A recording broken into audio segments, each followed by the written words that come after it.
Hey guys, last वीडियोनी अंदर આપણે પરમાણુય દળ વિશે સમજ્યા હતા। પરમાણુય દળ એટલે એક પરમાણુનું દળ। આ વિડિયોની અંદર આપણે સરેરાશ પરમાણુય દળ વિશે સમજીશું। પરમાણુય દળ હવે એવું જાણવા મળ્યું છે કે જ્યારે કુદરતમાં આપણે તત્વનું અવલોકન કરીએ तो एक ज तत्वना परमाणुओं जुदू जुदू दળ धरावे छे। आवा जुदू जुदू दળ धरावता एक ज तत्वना परमाणुने समस्थानिको कहेवामां आवे छे। समस्थानिको तो समस्थानिकोने व्याख्यायित करी सकीए समान परमाणुय क्रमांक धरावता अने जुदा जुदा परमाणुय दળ धरावता परमाणुओने एकबीजाना समस्थानिको कहे छे। समान परमाणुय क्रमांक धरावता अने जुदू जुदू परमाणुय दળ धरावता परमाणुओने एकबीजाना समस्थानिको कहे छे। दाखला तरीके हाइड्रोजन ने लईए तो आपने खबर है कि हाइड्रोजन परमाणु क्रमांक 1 एनु परमाणु दળ કેટલું 1 परंतु हाइड्रोजन बीजा बे एवा परमाणुओ छे कि जेना दळो अलग छे जेम के 1H2 अने 1S3 एटले कि परमाणु क्रमांक तो अहींया एक ज छे। तत्व बदलातुं नथी, तत्व तो हाइड्रोजन ज छे परंतु एना परमाणुओना दळो अलग अलग छे। अहींया 1 अहींया 2 अने अहींया 3। हवे आनी आपणे संज्ञा पण आपेली छे तो तमे ए पण जाणी लो कि 1s2 ने आपणे ड्यूटेरियम कहीए छीए जेनी संज्ञा छे D 1D2 ड्यूटेरियम। अने आने घणीवार प्रोटियम पण कहेवामां आवे छे। शुं कहेवामां आवे छे? प्रोटियम। तो नाम तमे याद राखजो, आगळ जता काममां आवशे। पछी 1s3 ने आपणे ट्रिटियम कहीए छीए एनी संज्ञा छे T 1T3 ट्रिटियम। हवे अहींया आपणे समस्थानिकोनी थोड़ी वात करीए छीए एटला माटे आ थोड़ुं याद राखी लो तमे। आने घणीवार प्रोटियम पण कहेवामां आवे छे। हाइड्रोजन ज कहीए छीए आपणे 1H1 परंतु क्यारेक प्रोटियम कहीए छीए। पछी 1H2 के जेने आपणे ड्यूटेरियमना नामे ओळखीशुं अने 1S3 जेने आपणे ट्रिटियमना नामे ओळखीशुं। ख्याल आवी गयो? तो आ जो आ हाइड्रोजनना 3 समस्थानिको थई गया 1H1 1S2 अने 1S3। बीजू तमे उदाहरण लई सको कार्बननुं। कार्बनना पण 3 समस्थानिको जोवा मळे छे। 6 कार्बन 12 6 कार्बन 13 एंड 6 कार्बन 14 एटले के परमाणु क्रमांक तो सरखा ज रहेवाना कारण के तत्व एक ज छे, सरखुं छे तत्व कार्बन। एमना परमाणु दળ अलग अलग 12 13 अने 14। ओके, एना पछी Cl माटे 35 अने Cl 37। ऑक्सिजनना पण आ रीते जोवा मळे छे। पछी नियोनना तो नियोनना पण तमे याद राखो नियोनना छे 20 21 अने 22। तो आ थई गया अमुक थोड़ा समस्थानिको। आमे परमाणुवाळा एकममां समस्थानिको फरीथी रिपीट थवाना ज छे। त्या बीजा पण अमुक टर्म आवशे। आइसोटॉप्स कहेवाय। आने शुं कहेवाय इंग्लिशमां? आइसोटॉप्स कहेवाय। तो तमे ए पण नाम याद राखजो आइसोटॉप्स। बीजा अमुक शब्द आवशे आइसोटोन आवशे आइसोबार आवशे तो त्यारे आपणे डिस्कस करीशुं। ओके, तो हाल पूरतुं आपणे अहींया सुधी रवा दईए समस्थानिकोने। हवे आपणे वात करीए सरेराश परमाणुय दळनी। तो अहींया शुं थयुं? तत्व तो एक ज हतुं परंतु एना परमाणुओना दळो जुदा जुदा हता। तो आवा किस्सामां आपणे परमाणुय दळनी जग्याए सरेराश परमाणुय दळ दर्शावीए छीए। कोई एक परमाणुनुं दळ आपणे जो दर्शावવું હોય परमाणुय दळ तो आपणे केवी रीते दर्शावीए छीए?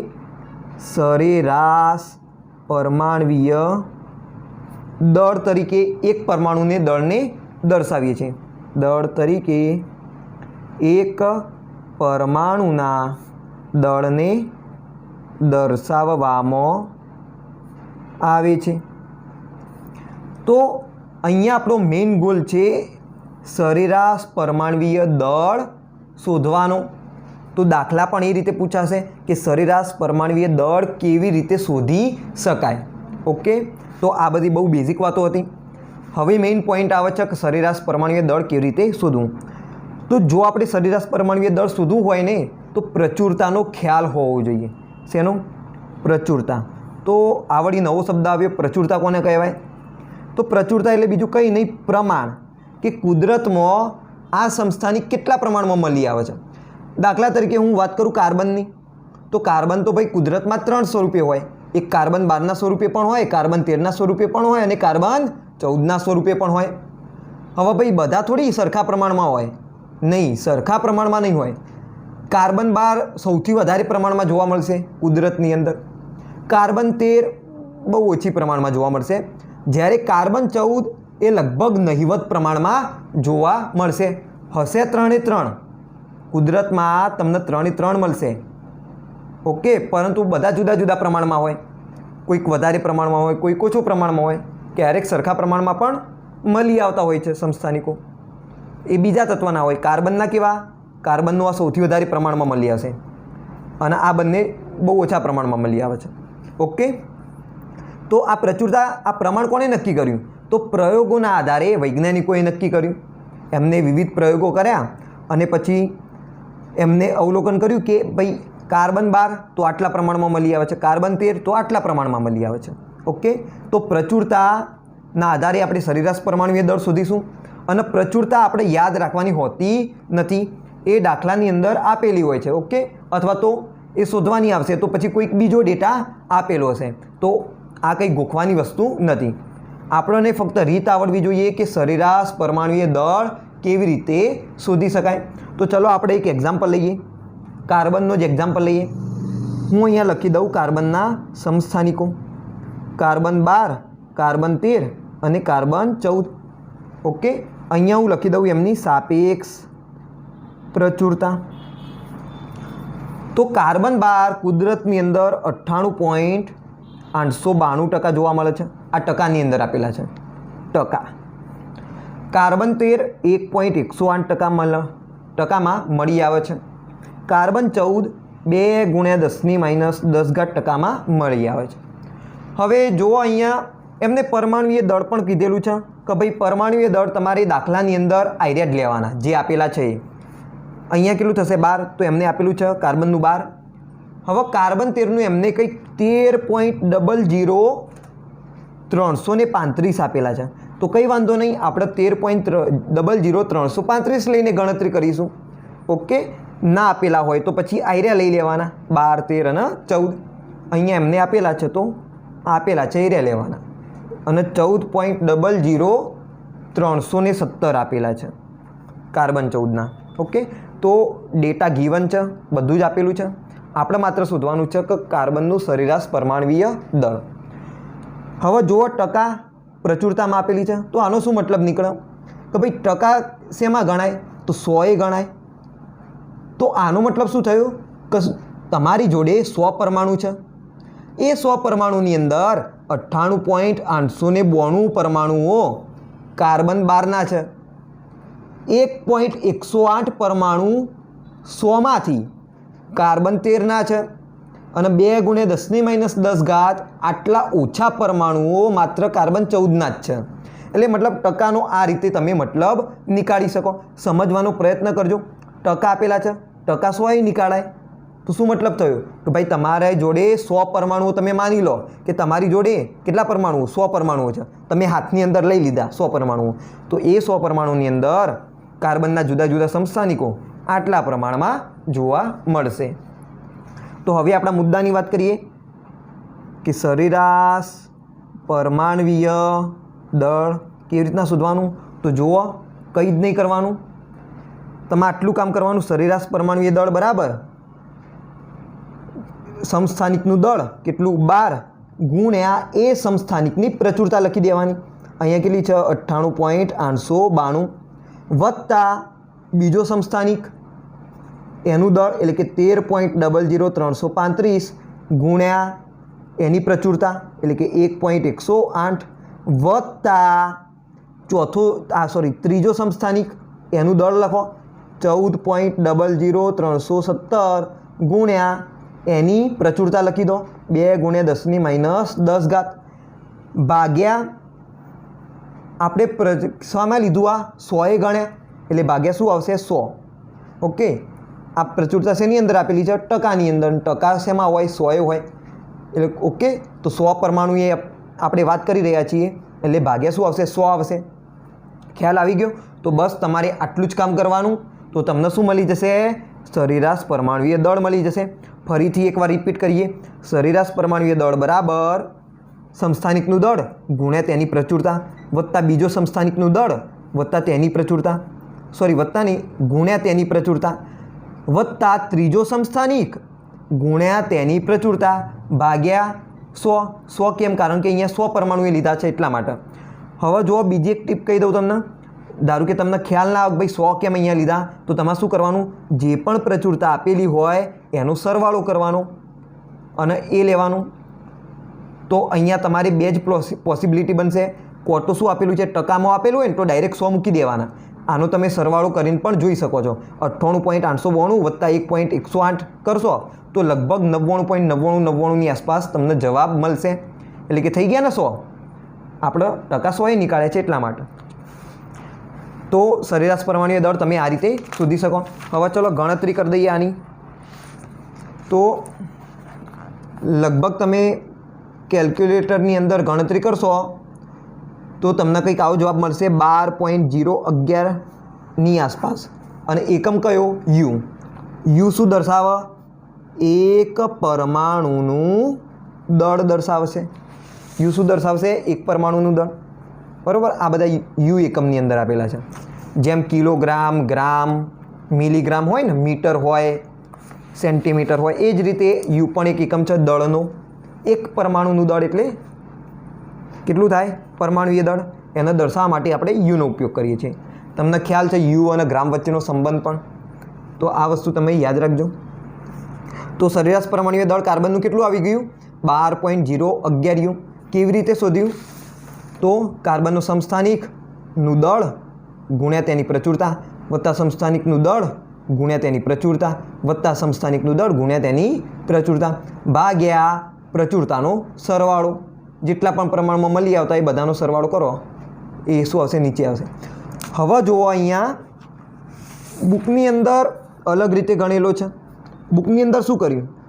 સરેરાશ પરમાણવીય દળ બરાબર 12 × 0.9892 વત્તા 13.00335 ગુણ્યા 0.01108 વત્તા 14.00317 ગુણ્યા 2 × 10⁻12 ભાગ્યા 1.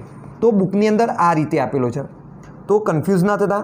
બુકની અંદર શું કર્યું કે ભાઈ એક લઈને ગણતરી કરી કે એક પરમાણુ છે, એ પરમાણુની અંદર 0.98 ભાગ કાર્બન 12નો, 0.01108 ભાગ કાર્બન 13નો અને 2 × 10⁻12 ભાગ કાર્બન 12નો છે. શેની અંદર? તો એકની અંદર.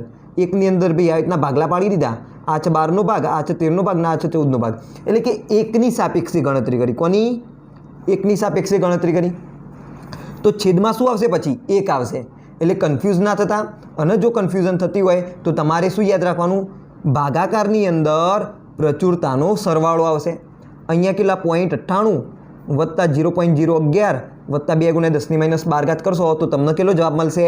1 જવાબ મળશે. એટલે ઘણીવાર કન્ફ્યુઝન થતું હોય કે 100 ક્યારે મૂકવાના, 1 ક્યારે મૂકવાના. કારણ કે દાખલાની અંદર ગમે તે મૂલ્ય આપેલું હોય, દાખલાની અંદર ટકામાં પણ આપેલું હોય અને દાખલાની અંદર એકની સાપેક્ષે એટલે કે અંશમાં પણ ભાગ આપેલો હોય. અંશની અંદર પણ શું આપેલું હોય? મૂલ્ય આપેલું હોઈ શકે છે. તો દાખલા ઉપર ડિપેન્ડ રાખશે કે ભાઈ એક્ઝામની અંદર કેવી રીતે દાખલો પૂછાશે. તો તમને ખ્યાલ હોવો જોઈએ કે નીચે શું આવશે. તો જુઓ ફરીથી એકવાર રિપીટ કરીએ. સરેરાશ પરમાણુય દળ બરાબર શું થાય? પરમાણુનું દળ ગુણ્યા તેની સાપેક્ષ પ્રચુરતા વત્તા બીજા પરમાણુનું દળ ગુણ્યા તેની સાપેક્ષ પ્રચુરતા વત્તા ત્રીજા પરમાણુનું દળ ગુણ્યા તેની સાપેક્ષ પ્રચુરતા ભાગ્યા નીચે આવશે પ્રચુરતાનો સરવાળો. અને તમારે અહીંયા બે જ પોસિબિલિટી બનશે, કો તો 100 આવશે નીચે, કો તો 1 આવશે. જો ટકા આપેલા હોય તો નીચે શું આવે? 100. અને જો ટકા ના આપેલા હોય તો નીચે કંઈ ના આવે, એટલે કે 1 આવે. અને 1ને લખવાની જરૂર નથી. ખ્યાલ આવી ગયો? હવે ઘણા સ્ટુડન્ટને એવું લાગશે કે આ તો ભાઈ ગોખવા જેવું થઈ ગયું. ઓકે, તો અથવા તો જેના અહીંયા સુધી ખબર ના પડી હોય એના માટે આપણે એક સૂત્ર પણ આપી દઈએ. અને જો આનો જવાબ પણ કેટલો આવશે? આટલો જ આવશે. Okay, 12.0011 U. તો એક સૂત્ર પણ તમે યાદ રાખી લો. જો કે સૂત્ર યાદ રાખવાની જરૂર નથી, સૂત્ર પણ આ દાખલા ઉપરથી જ આપણે બનાવ્યું છે. જુઓ, માની લો કે 2 સમસ્થાનિકો છે. કેટલા? 2 સમસ્થાનિકો. એમના દળ M1 અને M2 માની લઈએ. એમની સાપેક્ષ પ્રચુરતા માની લઈએ x1 અને x2. તો પછી સરેરાશ પરમાણુય દળ કેના નીકાળીશું? સરેરાશ પરમાણુય દળ બરાબર M1 x1 વત્તા M2 x2 ભાગ્યા x1 પ્લસ x2. તો આ શું થઈ ગયું? સૂત્ર થઈ ગયું. જુઓ, એ જ કર્યું ને. પરમાણુનું દળ ગુણ્યા તેની સાપેક્ષ પ્રચુરતા. આ શું છે? સાપેક્ષ પ્રચુરતા વત્તા બીજા સમસ્થાનિકનું દળ ગુણ્યા સાપેક્ષ પ્રચુરતા ભાગ્યા નીચે પ્રચુરતાનો સરવાળો. તો ભાઈ એ જ કર્યું ને. ગોળ ગોળ ફરીને ક્યાં આવ્યા? તો જે ભાઈ શરૂઆત કરી હતી ત્યાં જ આવી ગયા. ઓકે, તો કન્ફ્યુઝ ના થતા. સરેરાશ પરમાણુય દળ શોધવાનું બહુ જ ઈઝી છે. કશું કરવાનું નથી. પરમાણુનું દળ મૂકવાનું, ગુણ્યા તેની સાપેક્ષ પ્રચુરતા કરી દેવાની, વત્તા બીજા પરમાણુનું દળ મૂકી દેવાનું, ગુણ્યા તેની સાપેક્ષ પ્રચુરતા કરી દેવાની. આવા જેટલા પણ પરમાણુ આપેલા હોય, એટલે કે સમસ્થાનિકો આપેલા હોય, ઓકે, પરમાણુ બદલાશે નહીં. અહીંયા હું પહેલો પરમાણુ બીજો પરમાણુ બોલું છું તો કન્ફ્યુઝ ના થતા. પરમાણુ નહીં બદલાય, એ પરમાણુનું દળ બદલાય છે. બરાબર? અને વત્તા તમે જ્યાં સુધી આવતું હોય ત્યાં સુધી. દાખલા તરીકે ત્રીજો પરમાણુ હોય તો તમે M2 વત્તા M2 x2 M3 x3 કરી શકો. ત્રીજો પરમાણુ હોય તો આમ ભાગ્યા નીચે શું થઈ જશે? x3 થઈ જશે. ક્યાં સુધી? તો જેટલા આપેલા હોય ત્યાં સુધી. ખ્યાલ આવી ગયો? ઓકે, તો હવે આપણે આનાથી વધારે સમજવાનો પ્રયત્ન કરતા નથી અહીંયા સુધી, કારણ કે વધારે સમજવું પછી કોમ્પ્લિકેટેડ કરવાની જરૂર નથી આને. ઓકે, અને જો તમને સમજણ હજુ ના પડી હોય તો તમે વોટ્સએપમાં મેસેજ કરી શકો છો. તમે કહી દેજો કે હજુ સમજણ ના પડી, તો પછી તમને પ્રોપર રીતે સમજાવીશું. અત્યારે હું હવે વધારે સમજાવતો નથી. આટલામાં તમારું કામ પૂરું થઈ જશે કે કોઈ પણ દાખલો આપેલો હોય તો એની સાપેક્ષ પ્રચુરતા નહીં પરંતુ સરેરાશ પરમાણુય દળ કેવી રીતે નીકાળવું એ તમને આવડી જશે. ચલો એક એક્ઝામ્પલ જોઈ લઈએ. નિયોનના 3 સમસ્થાનિકો આપેલા છે. એની 20, એની 21 અને એની 22. હવે એમની સાપેક્ષ પ્રચુરતા આપેલી છે 0.9051, 0.0027 જ છે. ઓકે, અને 0.0922. તો દાખલો શું પૂછેલો છે? નિયોનના 3 સમસ્થાનિકો આપેલા છે, એમની સાપેક્ષ પ્રચુરતાઓ આપેલી છે, અને આપણે નિયોનનું સરેરાશ પરમાણુય દળ શોધવાનું છે. તો કઈ રીતે શોધીશું સાપેક્ષ પરમાણુય દળ? બરાબર, આનું પરમાણુય દળ કેટલું? 20 ગુણ્યા તેની સાપેક્ષ પ્રચુરતા 0.9051 વત્તા પરમાણુય દળ બીજા સમસ્થાનિકનું 21 ગુણ્યા તેની સાપેક્ષ પ્રચુરતા એટલે કે 0.0027 વત્તા 22 ગુણ્યા 0.0922 ભાગ્યા 1 થશે. આની અંદર ભાગ્યા શું આવશે? 1 આવશે. ખ્યાલ આવી ગયો? જો ટકામાં આપેલા હોય તો જ ભાગ્યા શું આવે? 100. અને જો ટકા ના આપેલા હોય તો ભાગ્યા 1 આવશે. ઓકે, જો ટ્વિસ્ટ થવાની સંભાવના 2 જ છે. આનાથી વધારે કોઈ ટફ કરશે નહીં. અને જો તમને એવું ટફ લાગતું હોય કે ભાઈ આની અંદર કંઈ ગરબડ ગોટાળા કર્યા છે તો તમારે શું કરવાનું? આ પ્રચુરતાનો સરવાળો કરી દેવાનો અને નીચે શું મૂકી દેવાનું? પ્રચુરતાનો સરવાળો મૂકી દેવાનો. તો કોઈ પણ રીતે ટ્વિસ્ટ કરેલો હોય તો તમારો જવાબ સાચો જ આવશે. હવે જુઓ, આનો સરવાળો તમે કરી જુઓ. 7 ને 2 9 ને 1 10 ની 0 વિદ્દી 1 5 ને 4 9 ને 1 10 ની 0 વિદ્દી 1 9 ને 1 10 ની 0 વિદ્દી 1 9 ને 1 10 ની 0 વિદ્દી 1 પોઈન્ટ તો પોઈન્ટ, અને અહીંયા 1 હતો તો અહીંયા 1, જુઓ 1 આવી ગયો કે નહીં? ઓકે, અચ્છા ચલો તો આગળ આની ગણતરી કરો. શું મૂક્યું? પરમાણુનું દળ ગુણ્યા સાપેક્ષ પ્રચુરતા વત્તા પરમાણુનું દળ ગુણ્યા સાપેક્ષ પ્રચુરતા વત્તા પરમાણુનું દળ ગુણ્યા સાપેક્ષ પ્રચુરતા ભાગ્યા પ્રચુરતાનો સરવાળો. ઓકે, તો આનું કંઈક આવશે 20.179 યુ. 20.179 યુ આનું સરેરાશ પરમાણુય દળ આવશે. કેટલાનું? તો એક પરમાણુનું સરેરાશ પરમાણુય દળ. ખ્યાલ આવી ગયો? આ એક પરમાણુનું દળ છે યુ, પાછળ એકમ જુઓ યુ છે. એકમ યુ પણ હોય, એએમયુ હોય અથવા તો ડાલ્ટન હોય, ત્રણેય સરખા. રિવિઝન થઈ ગયું આપણું. અચ્છા ચલો, તો આ રીતે તમે ગણતરી કરી શકો છો. તમે ગણતરી કરી દેજો. ઓકે, આપણે ગણતરી નથી કરતા. હવે એક બીજું એક્ઝામ્પલ લઈ લઈએ આપણે.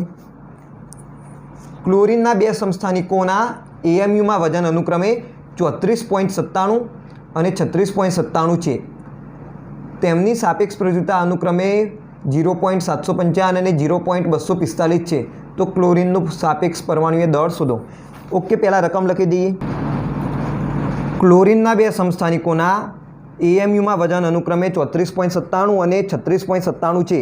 તેમની સાપેક્ષ પ્રચુરતા અનુક્રમે 0.755 અને 0.245 છે.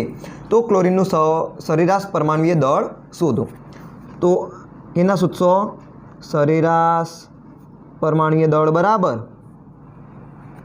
અહીંયા સમસ્થાનિકનું દળ 34.97 ગુણ્યા તેની સાપેક્ષ પ્રચુરતા કરશો. કેટલી છે? 0.755 વત્તા સરેરાશ પરમાણુય દળ 36.97 ગુણ્યા તેની સાપેક્ષ પ્રચુરતા 0.245 ભાગ્યા શું આવશે? સાપેક્ષ પ્રચુરતાનો સરવાળો. એટલે કે અહીંયા શું આવશે? 1 જ આવશે. અને 1 જ આવો જોઈએ. જો ગણી લો, 5 વત્તા અહીંયાથી ગણો 5 વત્તા 5 એટલે કે 10 ની શૂન્ય વિધિ 1, 4 ને 1 5 ને 5 10 ની શૂન્ય વિધિ 1, 7 ને 1 8 ને 2 10 ની શૂન્ય વિધિ 1 એટલે 1 આવી ગયો. ઓકે, અચ્છા, અને આ વારંવાર કરવાની પણ જરૂર નથી. પોઈન્ટમાં આવી બધી વેલ્યુ આપેલી હોય જ્યારે પ્રચુરતાની, તો માની લેવાનું કે ભાઈ 1 જ હશે, કેમ કે ટ્વિસ્ટ થવાની સંભાવના આની અંદર લગભગ હોતી નથી. અને જો ટકામાં આપેલા હોય તો તમે સમજી જ શકો છો, એ તો 100 હોય. ઓકે, તો આની આપણે ગણતરી કરી લઈએ. 34.97 ગુણ્યા 34.97 ગુણ્યા 0.755 કરો તો 26.40 બે જવાબ આવશે, વત્તા 36.97 ગુણ્યા 0.245 આપેલા છે તો 9.057 આવશે બરાબર 26.402 કરી દઈએ તો આનો સરવાળો આવશે 35.45 એટલે કે 46 કરી દઉં કારણ કે જવાબ આવ્યો છે 35.459 તો 35.46 યુ આનું શું આવશે સરેરાશ પરમાણુ દળ આવશે એએમયુ લખીશું બરાબર કારણ કે એએમયુની અંદર કીધેલું છે એએમયુ એટલે યુનિટ આપણે કયો વાપરીશું એએમયુ વાપરીશું તો સરેરાશ પરમાણુ દળ તમે આ રીતે શોધવી શકો ચલો હવે એક ટ્વિસ્ટ કરેલો એક્ઝામ્પલ જોઈ લઈએ કે આ રીતના પણ કોમ્પિટિટિવ એક્ઝામની અંદર પ્રશ્ન પૂછાઈ શકે નાઇટ્રોજનનું સરેરાશ પરમાણુય દળ 14.0067 મેળવવા માટે નાઇટ્રોજન 15 અને નાઇટ્રોજન 14 કુદરતી નાઇટ્રોજનમાં કેટલા ગુણોત્તરમાં હોવા જોઈએ નાઇટ્રોજનના દળ આપી દીધેલા છે તો નાઇટ્રોજન 14નું દળ લેવાનું આપણે 14.00307 યુ નાઇટ્રોજન 15નું દળ લેવાનું કીધું છે 15.001 યુ તો સૌથી પહેલાં તમારે શું કામ કરવાનું પ્રશ્નને વાંચવાનો શાંતિથી પ્રશ્નને સમજવાનો કે પ્રશ્ન શું કહેવા માગે છે જો તમે પ્રશ્નને સમજી ગયા એનો મતલબ કે તમારું 50% કામ થઈ ગયું બાકીનું 50% કામ એ તમારા ઉપર ડિપેન્ડ રાખે કે તમને આવડે છે કે નથી આવડતું બરાબર હવે તમને ગમે તેટલું સરેરાશ પરમાણુ દળ આવડતું હોય પરંતુ જો તમે પ્રશ્ન જ ના સમજી શકો તો પછી શું કામનું તો પહેલાં શાંતિથી પ્રશ્ન વાંચો અને પછી જાતે પ્રયત્ન કરો અને પછી આ સોલ્યુશન જુઓ ઓકે તો ચલો આપણે વાત કરીએ આના સોલ્યુશનની તો અહીંયા શું પૂછેલું છે ગુણોત્તર કોનો ગુણોત્તર તો નાઇટ્રોજન 15 અને નાઇટ્રોજન 14નો કુદરતી નાઇટ્રોજનમાં એટલે કે નાઇટ્રોજનનો નમૂનો લઈએ ધારો કે, તો નમૂનાની અંદર 2 સમસ્થાનિકો હશે, નાઇટ્રોજન 14 અને નાઇટ્રોજન 15. એ નમૂનાની અંદર કેટલુંક પ્રમાણ નાઇટ્રોજન 15નું હોય, કેટલુંક પ્રમાણ નાઇટ્રોજન 14નું હોય, તો ભાઈ એમનો ગુણોત્તર કેટલો, એટલે કે N15નું પ્રમાણ ભાગ્યા N14ના પ્રમાણ આપણે શોધવાના છે. આ ગુણોત્તર આપણે શોધવાનું છે. એ પણ અહીંયા ખ્યાલ હોવો જોઈએ કે ભાઈ ગુણોત્તર કોનો શોધવાનો છે, N15 ભાગ્યા N14 કરવાના છે કે N14 ભાગ્યા N15 કરવાના છે. તો જુઓ N15 અને N14નો કુદરતી નાઇટ્રોજનમાં કેટલા ગુણોત્તરમાં હોવા જોઈએ એ રૂ શોધવાનું, એટલે કે N15 ભાગ્યા N14 શોધવાના છે. તો ધ્યાનથી તમે રકમ વાંચજો અને જે પૂછેલું હોય એ પ્રમાણે આન્સર લખજો. ઓકે, તો આપણા જોડે એક જ સૂત્ર છે અને એ સૂત્રનો જ આપણે ઉપયોગ કરવાનો રહેશે. હવે તમે વેલ્યુ જુઓ કઈ કઈ આપેલી છે. તો સરેરાશ પરમાણુય દળ 14.0067 આપી દીધેલું છે અને એ પણ યુ એકમમાં છે. ઓકે, કેમ કે અહીંયા યુમાં આપેલા છે બધા, એટલે 14.0067 યુ આપેલું છે. પ્રચુરતા આપેલી નથી. હવે આપણને શું અહીંયા પૂછેલું છે, N15 અને N14 કુદરતી નાઇટ્રોજનમાં કેટલા ગુણોત્તરમાં હોવા જોઈએ, મતલબ કે એમનું પ્રમાણ એટલે પ્રચુરતા, એટલે કે આપણે એમના પ્રમાણોનો તો ગુણોત્તર જોઈએ છે. ખ્યાલ આવ્યો? તો પ્રચુરતા આપણે જો શોધી લઈએ તો ગુણોત્તર પણ મળી જાય. તો આપણો ગોલ અહીંયા શું રહેશે, પ્રચુરતા શોધવાનો. કેટલું પ્રમાણમાં આપેલો છે એ આપણે શોધવાના રહેશે. અને કેટલું દળ લેવાનું એમનું સમસ્થાનિકનું એ પણ એમને આપી દીધેલું છે. તો ધારો કે હું 1 માનીને ચાલું, કેટલું 1, ધારો કે મારી જોડે 1 પરમાણુ છે, એની અંદર X N14 X પ્રમાણમાં છે. કેટલા? X પ્રમાણમાં. હું કેટલા માનીને ચાલું છું, જુઓ 1ની સાપેક્ષે કે ભાઈ 1 હોય તો 1ની અંદર N14 X પ્રમાણમાં હોય. જરૂરી નથી 1 માનીને ચાલીએ, ટકામાં શોધવું હોય તો ચલો 100 માનીને ચાલીએ. ચલો ઓકે, તમને જો 1ની અંદર ના સમજ પડતી તો આપણે 100 લઈ લઈએ ટકા. ધારો કે નાઇટ્રોજનનો 100% નમૂનો. હવે 100%માંથી N14 કેટલા, X%. તો ભાઈ N15 કેટલા ટકા હોય, 1 - X% હોય કે ના હોય, કારણ કે 100%ની અંદર બંને છે, N15 અને N14 બંને. N14 કેટલા, X%. તો બાકીના ભાગ છે કોનો હોય, N15નો હોય. એટલું તો તમે સમજી શકો. તો N15 કેટલા, 1 - X% હશે. ખ્યાલ આવી ગયો? તો હવે સૂત્ર મૂકો, સરેરાશ પરમાણુય દળ બરાબર પહેલો સમસ્થાનિક એનું દળ એટલે કે 14.00307 ગુણ્યા તેની પ્રચુરતા. N14 કેટલા ટકા ધાર્યા આપણે, X% ધાર્યા. અહીંયા ધ્યાન રાખજો આપણે ટકાવારીમાં લીધું છે. ઓકે, 1ની સાપેક્ષે નથી લીધું. વત્તા બીજો સમસ્થાનિકનું દળ એટલે કે 15.001 ગુણ્યા એના ટકા, એની પ્રચુરતા 1 - X ભાગ્યા પ્રચુરતાનો સરવાળો. અહીંયા તમે આ પ્રચુરતાનો સરવાળો કરો તો કેટલા આવે, અહીંયા સોરી 1 - X નહીં થાય, અહીંયા 100 - X થશે. ઓકે, ટકા તો 100 હોય, 1 ક્યાંથી લખી દીધો, અહીંયા કેટલા હોય, 100 - X આવે. કેમ આવે તમને ખ્યાલ આવી ગયો? 100માંથી X% આના તો ભાઈ N15ના કેટલા, તો 100માંથી બાદ કરો તેટલા, ભાગ્યા શું આવશે, પ્રચુરતાનો સરવાળો એટલે કે 100 - X વત્તા X -X વત્તા X ઉડી જશે. શું વધશે, 100 વધશે. એ તો તમે સમજી શકો. સરેરાશ પરમાણુય દળ આપેલું છે 14.0067 બરાબર આનો ગુણોત્તર ગુણાકાર કરી દો તો 14.00307 X થશે, વત્તા આનો ગુણાકાર કરો તો 15.0.1 થઈ જાય. 15.001 ગુણ્યા 100 કરશો તો 1500.1 આવશે. વત્તા સોરી માઇનસ, અહીંયા માઇનસ નિશાની એટલે માઇનસ 15.001 X થઈ જશે.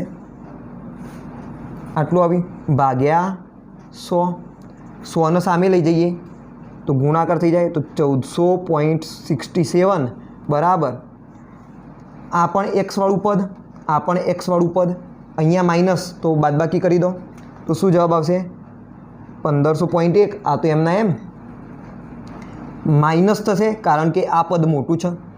15.001 માઇનસ 14.00307 કરશો તો લગભગ જવાબ આવશે 0.99793x. આ પાછળના ડેસિમલ લખવાની જરૂર નથી, તમે આગળ ઉમેરીને 8 કરી દેશો તો ચાલશે. ઓકે, આ 1500ને સામે જવા દઈએ, અથવા તો એમ કરીએ આ માઇનસવાળા પદને બરાબરની સામે જવા દઈએ તો પ્લસ થઈ જાય 0.998x બરાબર 1501માંથી 14.67 બાદ થઈ જશે તો 1500.1 માઇનસ 14.67 કરશો તો જવાબ આવશે 99.43. આટલો શું આવશે? આનો ગુણાકાર આવશે 99.43. હવે એક્સને કરતાં બનાવો એટલે 99.43 ભાગ્યા 0.998 થાય કે ના થાય? આ શું કર્યું? આને બરાબરની સામે લઈ ગયો તો ભાગાકારમાં જશે, ભાગ્યા 0.998 આવશે એટલે કેટલો જવાબ આવ્યો? 99.629. આટલો જવાબ આવ્યો. તો આ કોનું પ્રમાણ મળ્યું? આટલા ટકા આપણને મળ્યા નાઇટ્રોજન 14ના, એટલે કે એક્સનું મૂલ્ય મળ્યું નાઇટ્રોજન 14ના ટકા કેટલા? 100માંથી 99.629. તો 15ના કેટલા? તો N15 કેટલા પ્રમાણમાં હોય? 1 માઇનસ એક્સ, સોરી 1 નહીં 100 માઇનસ એક્સ ટકા છે તો 100 માઇનસ 99.629 કરો તો 100 માઇનસ 99.629 કરશો તો તમને જવાબ મળશે 0.371. આટલા ટકા શું હોય? નાઇટ્રોજન 15 હોય અને આટલા ટકા નાઇટ્રોજન 14 હોય. પરંતુ આપણને શું પૂછેલું છે? ગુણોત્તર. આપણને પ્રચુરતા મળી ગઈ તો ગુણોત્તર પણ તમે નીકાળી શકો N15 ભાગ્યા N14 કરીને. N15 કેટલા? 0.371 ભાગ્યા N14 કેટલા? તો 99.629. તો ભાઈ ગુણોત્તર તમને કંઈક આવો મળે 0.371 જેમ 99.629. આટલા પ્રમાણમાં શું હોય? નાઇટ્રોજન 15 અને નાઇટ્રોજન 14 રહેલા હોય. હવે જો કદાચ MCQની અંદર આવો સવાલ પૂછાયો હોય પરંતુ MCQમાં આ રીતનો ગુણોત્તર ના આપેલો હોય અને નાઇટ્રોજન પદ કેટલો આપેલો હોય? નાઇટ્રોજન 15 1ના પ્રમાણમાં આપેલો હોય તો તમે શું કરશો? તો પછી આવો ગુણોત્તર ધારો કે MCQની અંદર હોય જ નહીં તો, અને ગમે તે એકનું શું આપેલું હોય? 1ના પ્રમાણમાં આપેલું હોય તો તમે શું કરો? તો ભાઈ આપણે ગમે તે એકને 1માં ફેરવવું પડે. આ વેલ્યુ નાની છે આપણે એટલે આને 1માં ફેરવીએ તો ભાઈ નાઇટ્રોજન 15 જો 1 હોય તો એની સાપેક્ષે N14 કેટલા હોય? ઓકે, તો આપણને કોઈક વસ્તુ વડે આને શું કરવા પડશે? ગુણવા પડશે. કેટલા વડે ગુણવાના? તો એ જે ગુણાકાર આપણે કરીએ એ સંખ્યા એ ઉપર નીચે બંને સાઈડ ગુણાશે ત્યારે શું છે? સરખું રહેશે, નહીંતર વેલ્યુ બદલાઈ જાય. તો જો આપણે સિમ્પલ શું કરીએ? આપણે વાય વડે ગુણી દઈએ ઉપર નીચે બંનેને, ગુણ્યા વાય કરી દીધા ભાગ્યા નીચે શું કરી દીધા? વાય કરી દીધા. તો આ વાય સંખ્યા વડે ગુણી દઈએ. તો વાય સંખ્યા વડે આપણે ગુણીએ તો આપણે માની લઈએ કે ભાઈ N15ને કેટલા લાવવા છે? આપણે 1 લાવવો છે. N15ને બરાબર 1 લાવવો છે તો વાયની વેલ્યુ કેટલું આવે? 1 ભાગ્યા 0.371 થાય. ખ્યાલ આવે છે કે નથી આવતો? 1 ભાગ્યા 0.371 તો કેટલું આવ્યું? 2.695 આવ્યું. એટલે કે જો હું આને 2.695 વડે ગુણી દઈશ તો ઉપર શું થઈ જશે? 1 થઈ જશે અને નીચે જે પણ વેલ્યુ આવે એ આપણે લખીશું. તો N15 ભાગ્યા N14 બરાબર 0.371 ગુણ્યા 2.695 ભાગ્યા 99.629 ગુણ્યા 2.695. જુઓ આને ઉડી જાય તો જે શરૂઆતની વેલ્યુ હતી એ પાછી આવી જશે. ઓકે, આનો ગુણાકાર કેટલો થઈ ગયો? તો એ તો 1 થઈ ગયો ભાગ્યા નીચેનો ગુણાકાર કરવો પડશે તો 99.629 કરી દો આને ગુણ્યા તો 268 આવશે સમથિંગ. કેટલું આવશે? 268.5 આના સમથિંગ આવશે. ઓકે, તો જુઓ તમે પોઈન્ટ જે પ્રમાણે લેશો એ પ્રમાણે વેરિએશન આવશે. તો થોડું ઘણું 268ની આસપાસ પણ આવી શકે, 270 એવું કંઈક આવી શકશે. ઓકે, તો આ રીતે તમે શું કરી શકો? આનો જવાબ મેળવી શકો. તો હવે તમે કહી શકો ગુણોત્તર થોડો સરખો આવ્યો. પહેલાં પોઈન્ટમાં આવતો હતો, હવે જો આપણે આગળ 1 લાવી દીધા એટલે પોઈન્ટમાં નથી આવતો. હવે તો 1/268.5 1/268.5 આ પ્રમાણમાં નાઇટ્રોજન 15 અને નાઇટ્રોજન 14 રહેલા છે.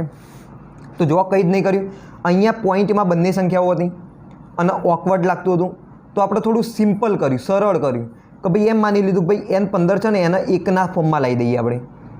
તો શું કર્યું, કોઈ સંખ્યા વડે આપણે ગુણવી પડશે. હવે એ સંખ્યા કઈ હશે આપણને ખ્યાલ નથી, તો પહેલાં તો શોધવી પડે સંખ્યા કઈ હોય. તો y ગુણ્યા 0.371 કરીશ તો શું આવશે, 1 આવશે. આ 1 મેં ધારી દીધા કારણ કે મારે 1 લાવવો હતો એટલા માટે. તો y બરાબર કેટલા આવ્યા, 2.695 આવ્યા. ઉપર નીચે ગુણી દીધા તો ભાઈ સાદો ગુણોત્તર મળી ગયો 1/268.5નો. ઓકે, તો થોડું વેરિએશન ગુણોત્તરમાં આવી શકે છે, તમે જોઈ લેજો. તો આ રીતે તમે આ દાખલાને સોલ્વ કરી શકો. હવે આવા દાખલાઓ નીટ અથવા તો જેઈની અંદર પૂછાઈ શકે છે. ઓકે, તો તમે થોડો ધ્યાન રાખજો, આમાં સમજેલા હોવા જોઈએ. પહેલાં પ્રશ્નને સમજવાનો શું પૂછેલું છે, એના પછી આગળ કામ કરવાનું. તો આ હતી વાત સરેરાશ પરમાણુય દળની. હવે આપણે થોડી આગળ વાત કરી દઈએ આણ્વીય દળની. જો કે આણ્વીય દળની ગણતરી કેવી રીતના કરવાની એ આપણે શીખવાડી દીધેલી છે, એક અલગથી વિડીયો બનાવેલો છે. જો તમે એ વિડીયો ના જોયો હોય તો પહેલાં એ વિડીયો જોઈ લેજો. એની અંદર કેટલાક એક્ઝામ્પલ પણ આપણે લીધેલા છે. તો આણ્વીય દળ કોને કહીશું, એક અણુના દળને આણ્વીય દળ કહે છે. ખ્યાલ આવી ગયો, એક અણુનું દળ એટલે આણ્વીય દળ. દાખલા તરીકે મારી જોડે H2O અણુ છે, તો આનું દળ કેટલું થાય, તો એ તમને શોધવાનું શીખવાડેલું છે કે અણુની અંદર રહેલા તત્વોના પરમાણુ દળોનો સરવાળો. તો એ શું થઈ જાય, એક અણુનું દળ થઈ જાય. તો હાઇડ્રોજનનું કેટલું થશે, 2 ગુણ્યા 1 વત્તા ઓક્સિજનનું તો 16 U હોય, તો 2 વત્તા 16 એટલે કે 18 U. તો આ શું થઈ ગયું, H2Oના એક અણુનું દળ, આણ્વીય દળ 18 U. અથવા AMUમાં આપેલું હોય તો 18 AMU, અથવા તમે લખી શકો 18 ડાલ્ટન. ઓકે, હવે શીખવાડતી વખતે તમને એક બીજો પણ એકમ કીધો હતો, ગ્રામ પર મોલ. તો નેક્સ્ટ વિડીયો જ્યારે આપણે મોલ સંકલ્પના લઈશું ત્યારે આપણે એની ચર્ચા કરીશું. તો આઈ હોપ કે તમને હવે આણ્વીય દળની અંદર ખ્યાલ આવી ગયો છે. આણ્વીય દળમાં શું કરવાનું, એક અણુનું દળ શોધવું હોય તો અણુની અંદર રહેલા તત્વોના પરમાણુય દળોનો સરવાળો કરી દેવાનો. ચલો એક બીજું ઉદાહરણ જોઈ જ લઈએ. દાખલા તરીકે આપેલું હોય NH2CONH2, આનું નામ તમારે યાદ હોવું જોઈએ, યુરિયા. યાદ રાખી લો, યુરિયા કહેવાય એના. નાઇટ્રોજન કેટલા, 2, તો 2 ગુણ્યા નાઇટ્રોજનનું પરમાણુય દળ એટલે કે 2 ગુણ્યા 14 વત્તા હાઇડ્રોજન કેટલા, 4, 4 ગુણ્યા હાઇડ્રોજનનું પરમાણુય દળ 1 વત્તા કાર્બન કેટલા, 12, કાર્બનનું પરમાણુય દળ 12 અને કેટલા પ્રમાણમાં, 1 જ છે એટલે 1 જ આવશે ગુણ્યા 1, અને અહીંયા ઓક્સિજન આવશે 16. ઓકે, તો આનો સરવાળો તમે કરી દો એટલું યુરિયાનું આણ્વીય દળ આવશે 14 28 વત્તા 4 વત્તા 12 વત્તા 16. તો ગણતરી કરો તો 60 આવવો જોઈએ જવાબ. 8 ને 2 10, 10 ને 10 20 ની 0 વિદ્દી 2, 1 ને 1 2, 2 ને 2 4 ને 2 6. તો 60 શું આવશે, યુરિયાનું આણ્વીય દળ આવશે. ઓકે, હવે ચલો આજે આપણે એક અલગ ટોપિક ભણીશું, સૂત્રદળ. આપણે સૌથી પહેલાં વાત કરી સરેરાશ પરમાણુય દળની. સરેરાશ પરમાણુય દળ કેવી રીતના ગણી શકાય એ શીખવાડ્યું. પછી આણ્વીય દળ થોડું જોઈ લીધું. હવે આપણો મેઇન ટોપિક કયો છે, સૂત્રદળ. તો સૂત્રદળ કેમ લાયા, સૂત્રદળ શું છે, આની જરૂર કેમ પડી, તો આપણે થોડું સમજી લઈએ. તો આપણે કેટલાક સંયોજનો ભણ્યા હતા, આયનીય સંયોજનો. તો આયનીય સંયોજનોની અંદર ઘટક કણ તરીકે પરમાણુ અથવા અણુ હોતા નથી. આયનીય સંયોજનોની અંદર ઘટક કણ તરીકે આયનો હોય છે. દાખલા તરીકે NaCl. તો NaCl એટલે કે સોડિયમ ક્લોરાઇડ. આ એક શું છે, આયનીય સંયોજન. તો NaClની અંદર ઘટક કણ તરીકે કોણ હશે, Na+ ધન આયન અને Cl- ઋણ આયન હશે. તો ભાઈ ઘટક કણ એટલે શું, તો નાનામાં નાનો એકમ કયો હોય. દાખલા તરીકે હું વાત કરું કાર્બનની. તો કાર્બનની અંદર આપણને ખબર છે કાર્બન પરમાણુ હશે. નાનામાં નાનો કણ આની અંદર કોણ હોય, કાર્બન પરમાણુ હોય. અને કાર્બન પરમાણુ ભેગા થઈને શું બનાવ્યું હોય, કાર્બન તત્વ બનાવેલું હોય. ખ્યાલ આવી ગયો. હું વાત કરું હાઇડ્રોજન વાયુની. હાઇડ્રોજન વાયુ તો હાઇડ્રોજન વાયુમાં ઘટક કણ તરીકે H2 અણુ હોય. ધ્યાન રાખજો, પરમાણુ ના હોય, અણુ હોય. H2 અણુ સ્વરૂપે હોય એટલે નાનામાં નાનો કણ આમાં કયો બનશે? અણુ બનશે. ઓકે, જો કે નાનામાં નાનો કણ તો પરમાણુ કહી શકો તમે. ઓકે, પણ અહીંયા શું હોય? ઘટક કણ તરીકે અણુ રહેલા હોય એટલે કે H2 અણુ બીજા H2 અણુ સાથે જોડાશે, એ ત્રીજા જોડે જોડાશે, પછી ચોથા જોડે જોડાશે. એવી રીતના ભેગા થઈને આખો H2 વાયુ બનાવેલો હોય. ખ્યાલ આવી ગયો? એવી રીતે હું વાત કરું H2Oની, એટલે કે પાણી લખી દઉં પાણીની, તો પાણીની અંદર H2O અણુ જોવા મળશે ઘટક કણ તરીકે. એમ NaClની અંદર Na+ ધન આયન અને Cl- ઋણ આયન ઘટક કણ તરીકે જોવા મળશે. એટલે કે અહીંયા તમને બે પરમાણુઓ જોવા મળે, એટલે કે આયનો જોવા મળે. એક ધન આયનનો ગોળો હશે Na+, બીજો બાજુમાં શું હશે? Cl- ઋણ આયનનો ગોળો આવી રીતના જોવા મળશે. NaCl આવો કોઈ એકાકી અણુ જોવા મળશે નહીં. આવો એકાકી અણુ જોવા મળશે નહીં. કેવા? તો Na+ ધન આયન અને Cl- ઋણ આયન જોવા મળશે. H2Oની અંદર શું થાય? તો ઓક્સિજન હોય, એની જોડે હાઇડ્રોજન બે જોડાયેલા હોય, તો આવો એક આખો અણુ જોવા મળે H2Oનો. આ શું થઈ ગયો? અણુ થઈ ગયો.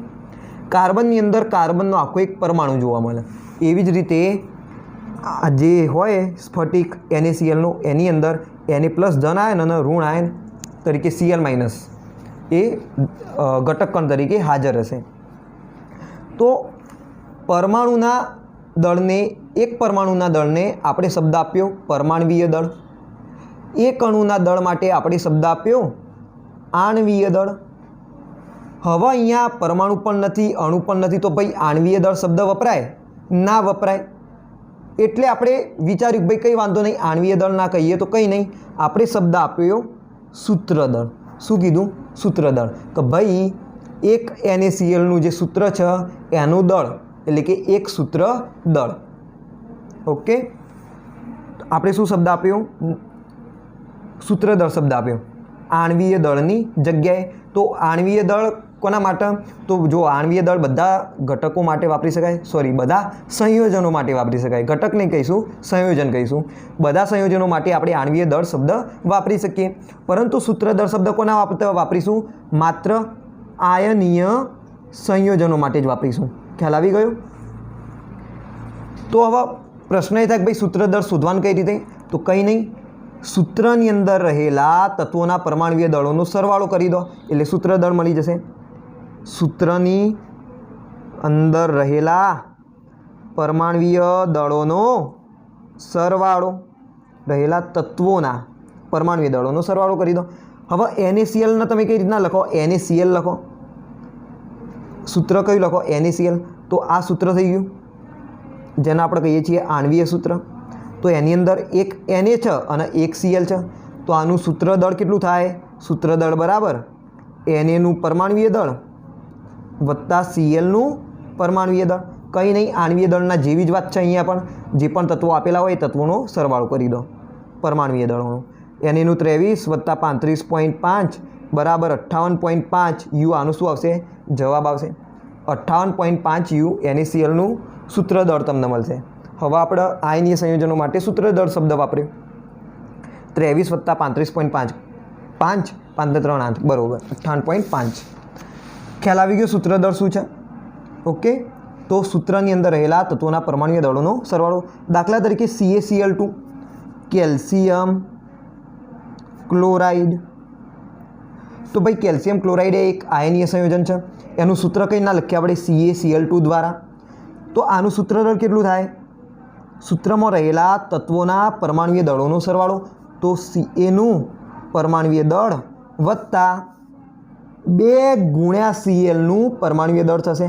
કારણ કે સૂત્રની અંદર 2 ક્લોરીન છે. જો સાચું કહું તો 2 ક્લોરાઇડ આયનો રહેલા છે. ખ્યાલ આવી ગયો? તો કેલ્શિયમનું પરમાણવીય દળ 40 વત્તા 2 ગુણ્યા 35.5 બરાબર 40 વત્તા 35.5 ગુણ્યા 2 કરશો તો 71 જવાબ તમને મળશે. તો ભાઈ 1 અને 7 ને 4 11 એટલે 111 U શું થશે? CaCl2નું સૂત્રદળ થશે. જેમ આણ્વીય દળ તમે શોધો છો એવી જ રીતે સૂત્ર દળ પણ શોધી દેવાનું, ફક્ત નામમાં ચેન્જ આવી ગયો. પહેલાં આણ્વીય દળ કહેતા હતા, હવે આયનીય સંયોજનોના દળને સૂત્ર દળ કહીએ છીએ, બીજું કંઈ જ નહીં. બીજું કંઈ કરવાની જરૂર નથી. આની અંદર શું કરવાનું? તત્વોના પરમાણુય દળોનો સરવાળો કરી નાખવાનો, સિમ્પલ. ચલો એક બીજું ઉદાહરણ હોય, Al2SO4 થ્રાઇઝ આપેલું હોય તો આનું સૂત્ર દળ કેટલું થાય? 2 Alનું પરમાણુય દળ વત્તા 3 સલ્ફરનું પરમાણુય દળ વત્તા 4 તરી 12 ઓક્સિજનનું પરમાણુય દળ થશે. તો આનો તમે હોમવર્કમાં લખી દો. ચલો કરી નાખીએ. એલ્યુમિનિયમનું 27 હોય તો 2 × 27 વત્તા સલ્ફરનું કેટલું છે? 3 ગુણ્યા, જુઓ આ 35 નથી લખેલા, આ 3S લખેલા છે. સલ્ફરનું 32 વત્તા 12 ગુણ્યા ઓક્સિજનનું કેટલું થાય? 16 થાય. 7 દુ 14 ચોગડો વિદ્દી 2 દુ 4 ને 5 તો 54 આવશે. વત્તા 3 દુ 6 3 તરી 9, ઓકે 96. અહીંયા 7 દુ 14 ચોગડો બરાબર, ઓકે છે. પછી અહીંયા છે 12 ગુણ્યા 16 એટલે 12 છંગ 72નો બગડો વિદ્દી 7 12 એકા 12 ને 7 19 એટલે 192 આવવું જોઈએ. તો 6 × 10 ને 2 12નો બગડો વિદ્દી 1 9 ને 1 10 ને 9 19 ને 5 24નો ચોગડો વિદ્દી 2 2 ને 1 3 તો 342 U આવશે આનું આણ્વીય સૂત્ર દળ. કેટલું આવ્યું? 342 U આવ્યું. તો તમે હોમવર્કમાં લખી દેજો આટલા આયનીય સંયોજનો: ZnS, CaCl2, CsCl, AgCl, એના પછી છે બીજા લખી દો તમે Na2SO4,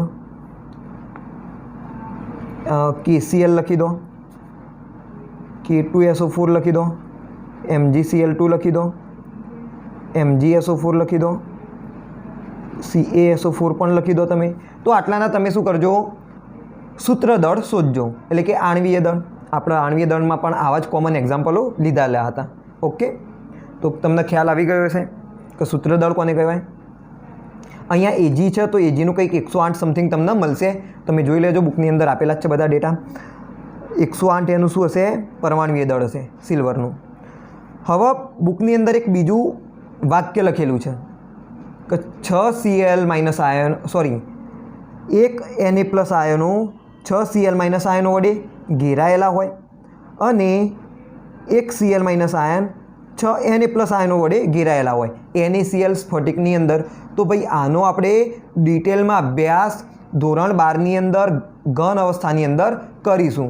તો અહીંયા આપણે આની ટેન્શન લેવાની કોઈ જરૂર નથી. માત્ર તમારે યાદ રાખવું હોય તો તમે રાખી શકો છો કે એક Na+ આયન 6 Cl- આયન દ્વારા ઘેરાયેલો હોય. એવી જ રીતે 1 Cl- આયન 6 Na+ આયનો દ્વારા ઘેરાયેલો હોય. એટલે કંઈક એમની પોઝિશન આ રીતે હોય. જો હું આને Na+ કહી દઉં તો એ ઉપરથી 1 Cl દ્વારા ઘેરાયેલો છે, નીચેથી 1 Cl દ્વારા ઘેરાયેલો હોય, અહીંયા બાજુમાંથી 1 Cl દ્વારા ઘેરાયેલો હોય, અહીંયા આ સાઈડથી 1 Cl- દ્વારા ઘેરાયેલો હોય, અહીંયા પાછળની તરફ 1 Cl દ્વારા ઘેરાયેલો હોય અને અહીંયા આગળની તરફ 1 Cl- આયન દ્વારા ઘેરાયેલો હશે. એટલે જોઈ લો 1 2 3 4 5 છે તો 6 Cl- આયન દ્વારા આ શું હશે? Na+ આયન ઘેરાયેલો હશે. અને આવી જ રીતે શું હશે? Cl- હશે. અહીંયા પણ શું હશે? Na. અહીંયા Na છે, અહીંયા Na છે, અહીંયા Na છે અને અહીંયા શું હશે? Na હશે. અને અહીંયા નીચે શું છે? Na+. એટલે આ રીતે શું હશે? ઓરિએન્ટેશન હશે. ત્રિપરિમાણમાં આ રચના શું થાય? વિસ્તૃત થતી રહે અને એક આખો શું બનાવો? સ્ફટિક બનાવો. તો ભાઈ સ્ફટિક કોને કહેવાય? ત્રિપરિમાણની રચના કેવી રીતના બનાવે છે, કેવી રીતના એ ગોઠવાયેલા હોય, આ બધી જ ચર્ચા ઘન અવસ્થાની અંદર કરીશું. તો અત્યારે આપણે તૈયાર કરવાની જરૂર નથી. ઓકે, તો આ વિડીયોની અંદર માત્ર આપણે આટલું જ રાખીએ. આજે આપણે આ વિશેની વાત કરી તો સરેરાશ પરમાણુય દળ, આણ્વીય દળ અને સૂત્ર દળની ખ્યાલ આવી ગયો. નેક્સ્ટ વિડીયોની અંદર આપણે મોસ્ટ ઇમ્પોર્ટન્ટ ટૉપિક લઈશું મોલ સંકલ્પના. ઓકે, મોલ સંકલ્પના જે આપણા માટે સૌથી અગત્યનું છે. જ્યાં સુધી કેમિસ્ટ્રી રાખશો ત્યાં સુધી મોલ સંકલ્પનાની જરૂર પડશે. ઓકે, તો આ વિડીયોની અંદર માત્ર આટલું જ.